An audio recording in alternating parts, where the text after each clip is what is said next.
name's Ryan and I make videos a couple of times a week about books and pop culture, and today I'm going to do every book I've read this year so far. Thought I would do this as like a quarterly thing, so every 3 months do a wrap up, just so that I'm not doing it every month because the months just run away with me and then I never actually get a chance to do it. So doing it quarterly makes sense. So this is everything I've read from January to March. I've read 27 books this year so far, which has been very good for me. My goal this year is to read 100 books, so I am ahead of my target and hopefully will stay ahead of my target. That's just my personal target. We don't compare. It's not a race. It's not, you know, it does not matter if you've read no books this year or if you've already read 100 books. It's not a competition. But I'm probably not going to go into loads of detail because I've got a lot of books to go through, but I'll tell you a little bit about them and also what I rated them.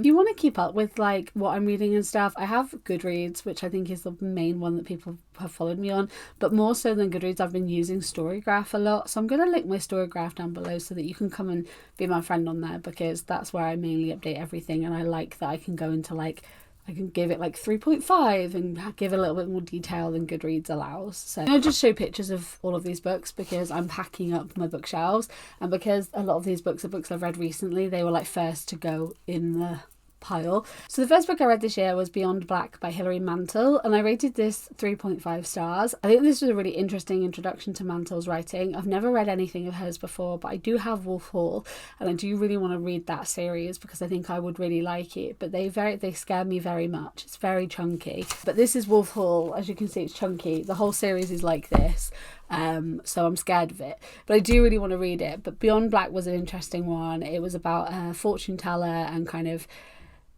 different aspects of society and different people from different backgrounds, and it was just a really interesting kind of commentary type book, I think, and just a really interesting introduction to Mantel's writing.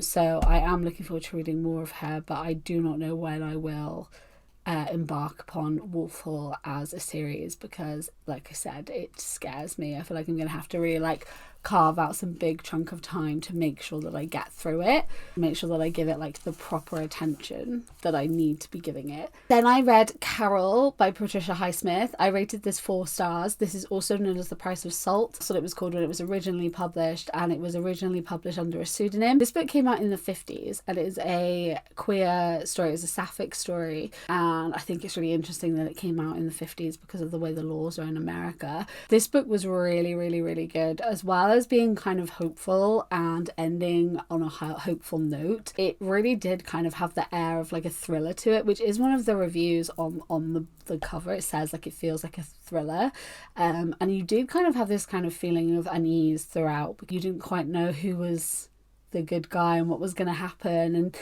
whilst being this hopeful book, it also felt you were kind of on edge because you weren't sure what was going to happen. And I just think that it was written so phenomenally. Patricia Highsmith's writing was really, really good, and I've never read a book with that kind of feeling before, which I thought was really good. I really, really enjoyed it, and it surprised me very much how much I enjoyed it. It was actually in a Christmas book that my friend recommended to me that I can't remember what it was called now, but I also really liked. And in it, like the meet cute, they both reach for Carol in a bookshop.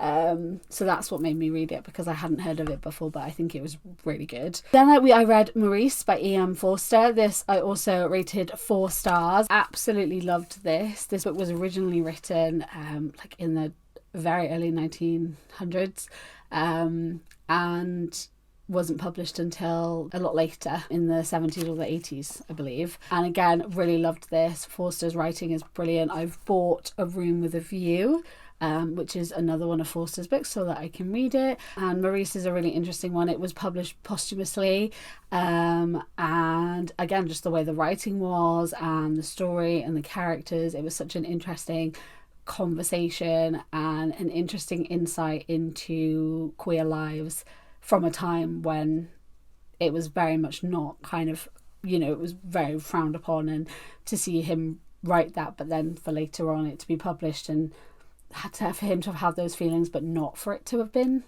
published, you know. I think it was 1913, because the dedication says about 1914 being a better year. It's really interesting to see queer stories from a time that was where it was very much illegal and to see kind of the thoughts of people in those times. I think it's just really interesting, and Maurice has that, and the way it's written is really good. Then I read The Fiancé Fast by Alexandra Belfleur, gave this 3.75 stars.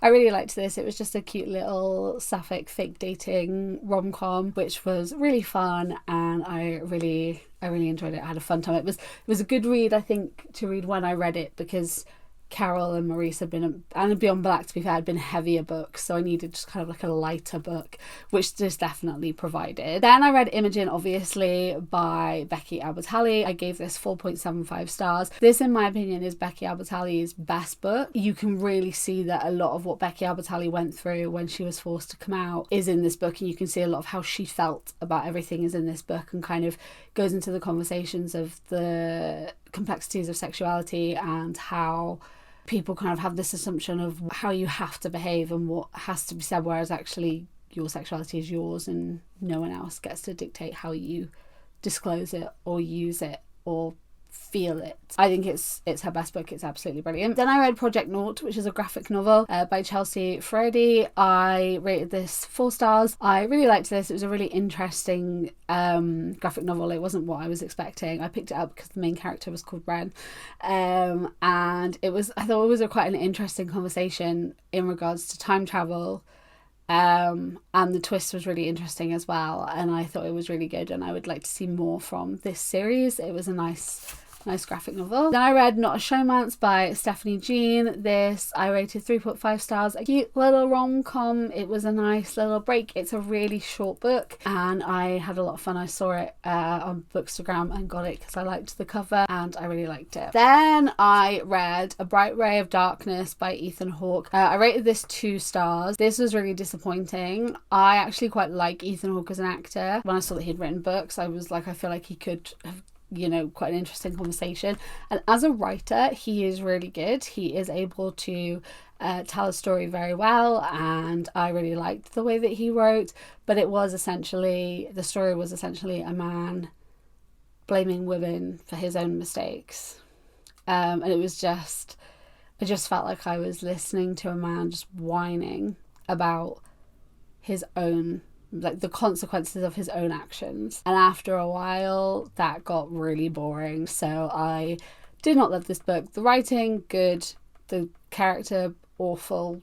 Hated the character.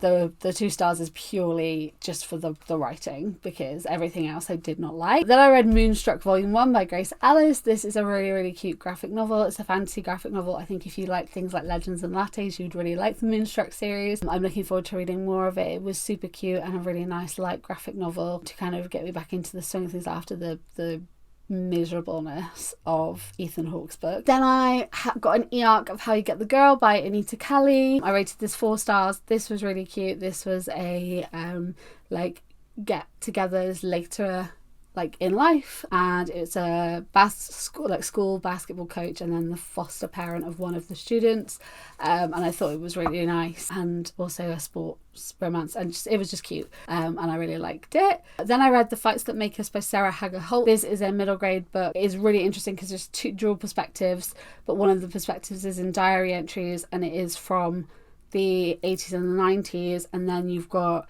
our main character where it's set now, and it's the differences with different queer experiences with different families at different times, and I thought that was really good, and it showed how people are brought together and communities that come together and people that come together and found family, and I absolutely loved it. It was really, really, really good. Then I read Is Love the Answer by Yuta Saki. This is a manga. I rated this 4 stars. It was a really, really good conversation and discussion about asexuality. I'm actually doing a video soon where it's queer manga recommendations, and this will be in it, and I'll go into more detail then, because I really, really loved this. I think it had such a detailed and important conversation about asexuality, which is not in a lot of books.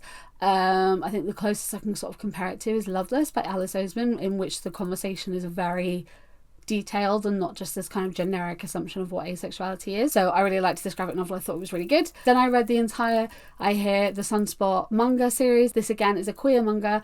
It has deaf representation, which was really good, and part of the reason why I picked it up. I'm also deaf. I have 2 hearing aids, and I really loved the conversation that it had around deafness, because it spoke about how deafness can be very, very, very broad, and people, it's not you can hear or you are profoundly deaf. There are so many levels of deafness in between that, and so many different emotions and feelings around deafness, and different people feel like technology is a good thing and other people think it's a bad thing. And it had this really important conversation around deafness, as well as being a really, really good queer manga. Again, that will be in my queer manga recommendations video. Then I reread Red, White and Royal Blue, just because I was feeling it. I would read this book all the time if I could. I listened to the audiobook. I love the audiobook. It is absolutely phenomenal. It's one of my favourite ones. My hearing aids are Bluetooth and they connect and they help me listen to audiobooks, which is really good because I'm able to listen to audiobooks, whereas before I couldn't really do it that as much. So it's very good. Obviously Red, White and Royal Blue by Casey McQuiston, rated it 5 stars. Absolutely adore this book. I said I would read it all the time if I could. Then I got an e-arc of The Prospects by Katie Hoffman. I rated this 4.5 stars. Absolutely loved this. I thought this was really good. It's a cute sports romance. One of the main characters is a trans main character. It's like enemies to lovers, sports, romance.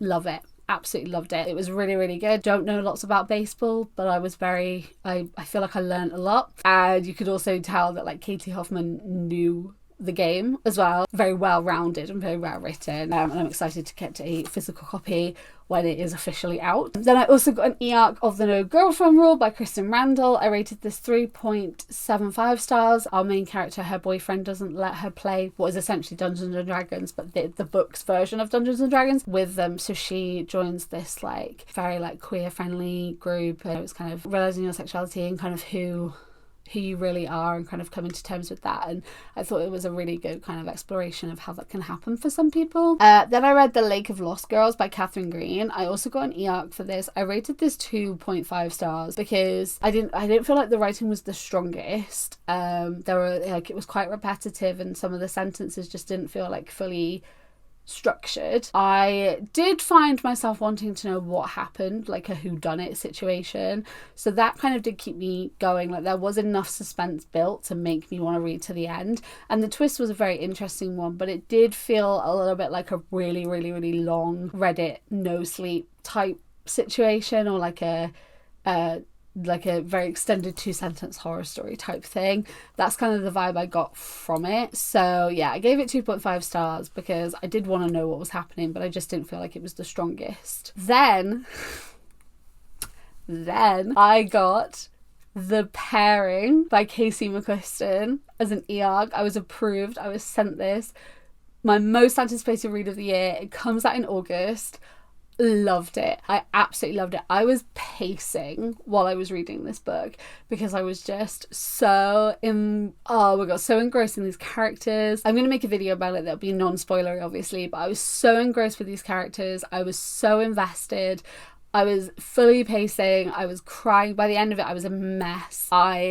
I can't believe I actually was given like an arc of this book. When it came through and I had it on my Kindle, I could not believe I was holding it in my hands. I absolutely loved it. It was brilliant. I gave it 4.75 stars.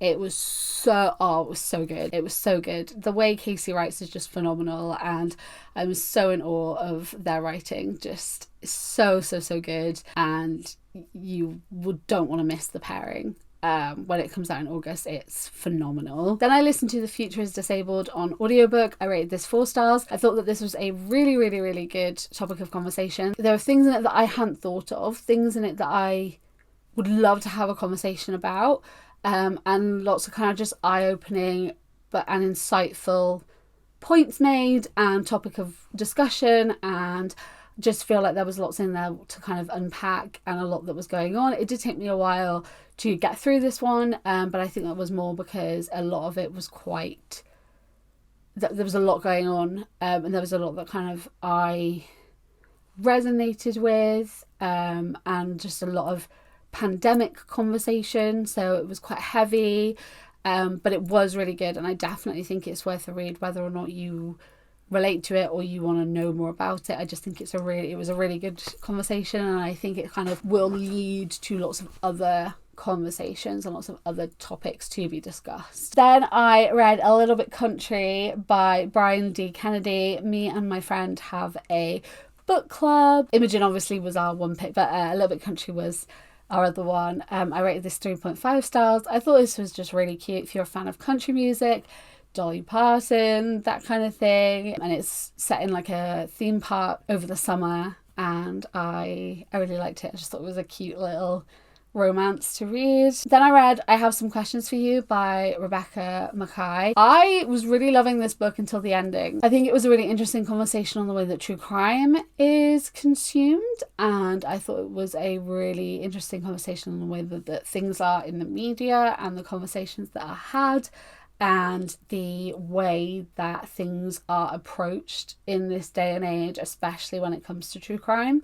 Because I don't always think that it is the healthiest or the best way for it to be consumed, especially if it's exploitative of the victim. So this was a really interesting conversation. The ending kind of fell a little bit short for me and let me down. I think it was definitely realistic in regards to different cases, but the ending felt a little bit like, okay, well, what now then? What happened? I don't know, I think it was sort of maybe supposed to kind of let you down and make you feel like that, because that's a lot of how the justice system works. But I feel like there could have been a couple more things tied up that weren't related to, which I feel like wasn't. I rated it 3 stars. I did enjoy it, and I think that it's a good read, and I think that it's worth a read when it comes to kind of conversations about true crime, but I just feel the ending kind of let me down a little bit. And then finally I read Living with Hearing Loss and Deafness by Samantha Baines. Wish that I'd had this book when I first found out I was deaf. It was a really good topic of conversation when it comes to deafness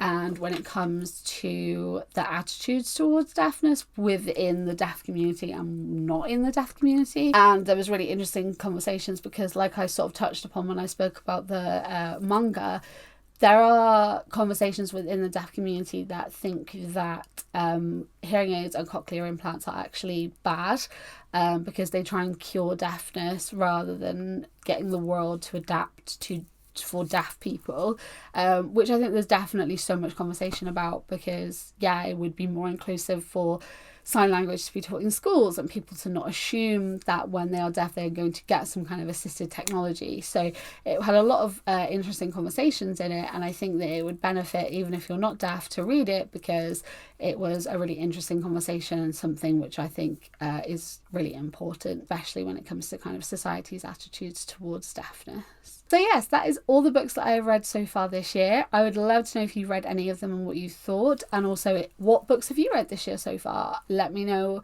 in the comments if we can have a conversation. I would love to know, so let's have a chat in the comments. If you guys are new here, like I said, I make videos a couple of times a week about books and pop culture, so if you want to stick around and join us, feel free to hit that subscribe button and the little notification bell. As usual, all the links to my other social medias will be in the description as well. Thank you for watching. I hope you're doing really, really, really, really well, and I will see you next time. Bye.